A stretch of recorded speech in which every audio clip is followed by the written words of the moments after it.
Hey everybody, welcome to Waking to Glory. I'm Jeanette Ross, and today I'm wrapping up number 4 of a 4-part series talking about how the enemy attacks. And we've been studying the Israelites and the enemies that attacked them in the Bible because we are studying a very old foe, and the things that he was doing way back when to the Israelites, he is still trying to get us with today.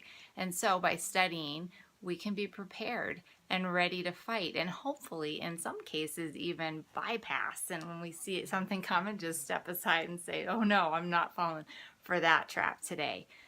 So the fourth way that the enemy messed with Israel and the Israelites was through the Babylonians, who were on the east, and the Babylonians would make the Israelites prisoner.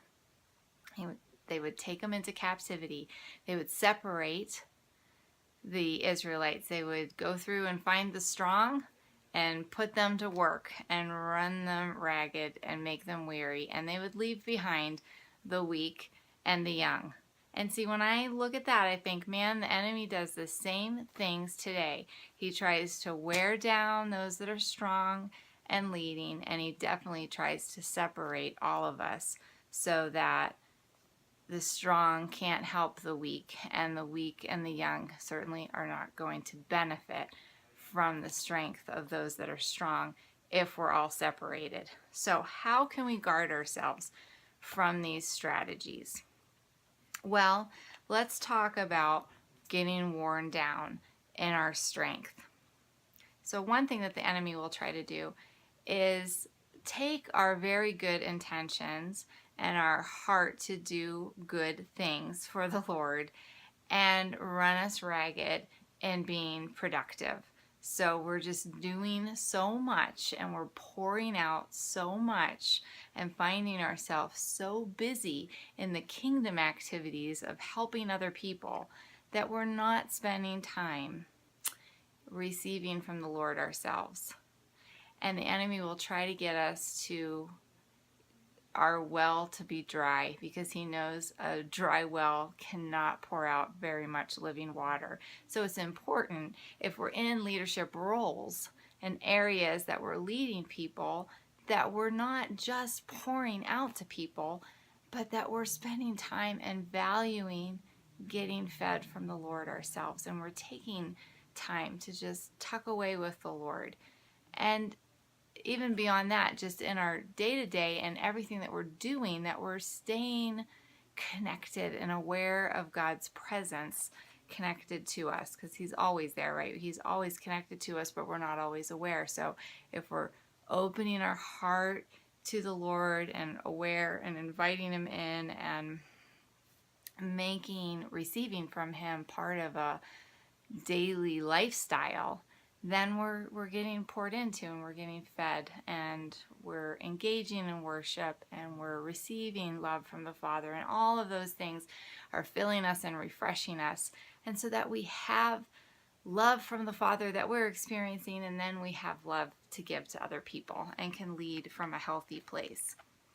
So we are encouraged and exhorted, to not grow weary in our doing good. And so that's one way that we can protect.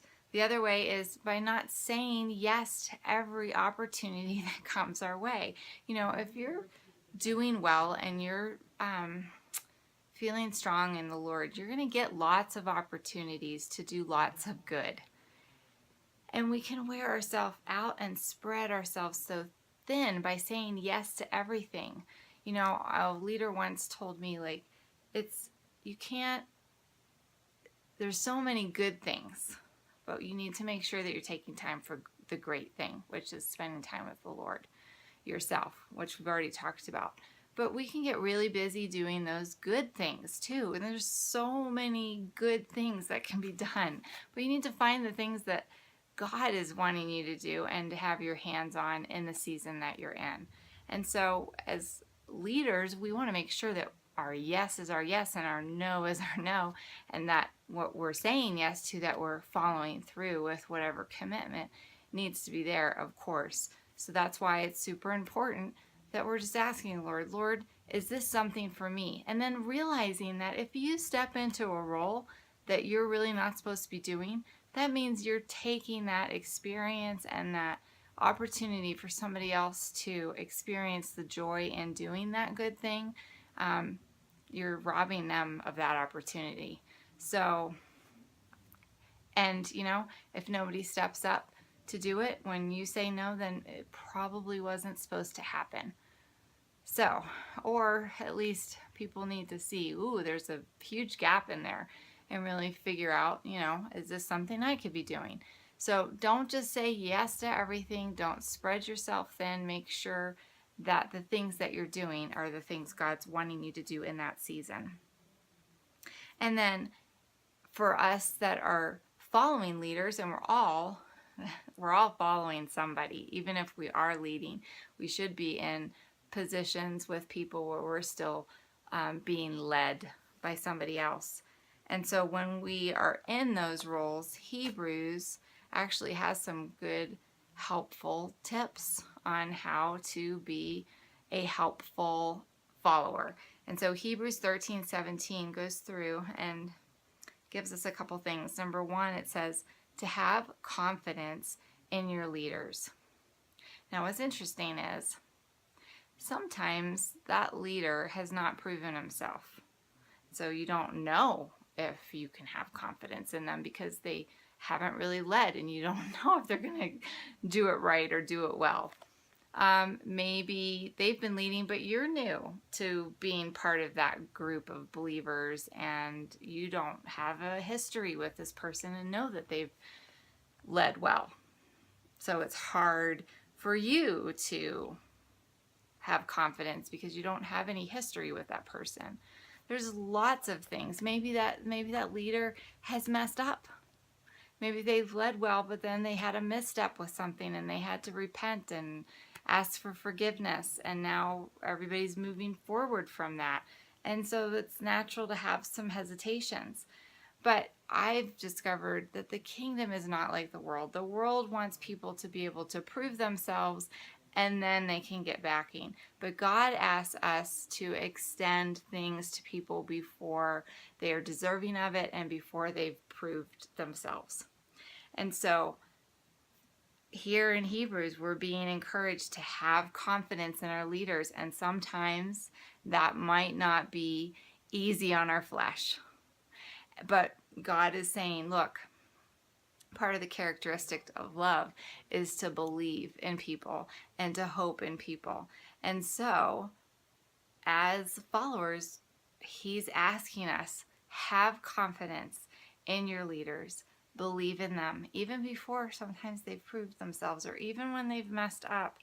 Continue to have confidence. If they're in that leadership role, you need to support them. They need to know that there's people that are behind them that are believing, maybe not so much in them, but what God is doing in them, and trusting God through their position. And so just extending them grace to rise up and step into everything that God is giving them and everything that He believes in them for. And certainly we can do this through prayer and just backing them and praying and declaring over them the future and the things that God is showing us for that person. So having confidence in our leaders, and then of course it goes on to say submitting to their authority. It's hard to lead people that don't want to be led. We see that certainly all throughout the Bible. And then it says to do this so that the leader's work is a joy, not a burden. And then it also goes on to say, and that it's a benefit to us. And how is that a benefit? Probably a lot of ways, but one way that I see is that we don't have leaders that are burnt out. And as followers, follow through with what you're committing. So if a leader has stepped up, if there's like something that, a decision has been made, like we're going to do this Bible study together, and who wants to do it, and I'll lead it, and people are like, yeah, I'll come and I'll be a part of that. Then show up to the Bible study, and not only show up, but show up ready and having done the work. Or maybe it's a project or something that people are working on, and somebody has stepped up to say, I'll lead this, and obviously they need people to help them with that. And if you've said, hey, I'll help and labor with you in this season for this, then follow through with that. Don't flake out on them and not show up or not do the things that you said that you were going to do. Let them be able to depend and count on you. And these are ways that we allow the work that they're leading be a joy and not a burden, and it benefits us because we grow, and then we also have healthy, happy leaders, and that's a good thing. So the other thing I see is the separation of these strong leaders from those that are weak and those that are young. And I think every fellowship I've been a part of, every church that I've been a part of, has gone through this same struggle. The enemy comes at this often where he is trying to cause division and separate people. So if you are strong in an area, then don't let the enemy tell you that what you've gained from experience with the Lord and wisdom in that and the victory that you had, that's not significant and not something that you can share with others and that they can benefit and glean from. Because he will always try to minimize that and make you feel like what you have gained is not really worth contributing. Those people that are young in the Lord or young in that area that you have victory in, or are struggling themselves, they need to hear your story. They need to hear that testimony. It gives them hope. It gives them strategy. It speaks to their heart and opens things up for them in their journey and dialogue with the Lord. So they need to hear how God ministered to you, how he helped you through things, or something that he's taught you. That's important.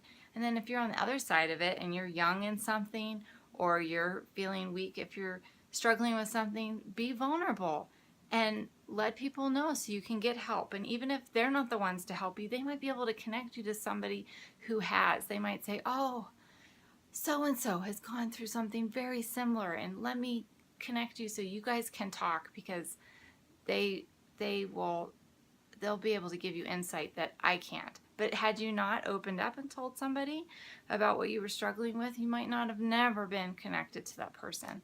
But if you're new at something and you're young, be teachable.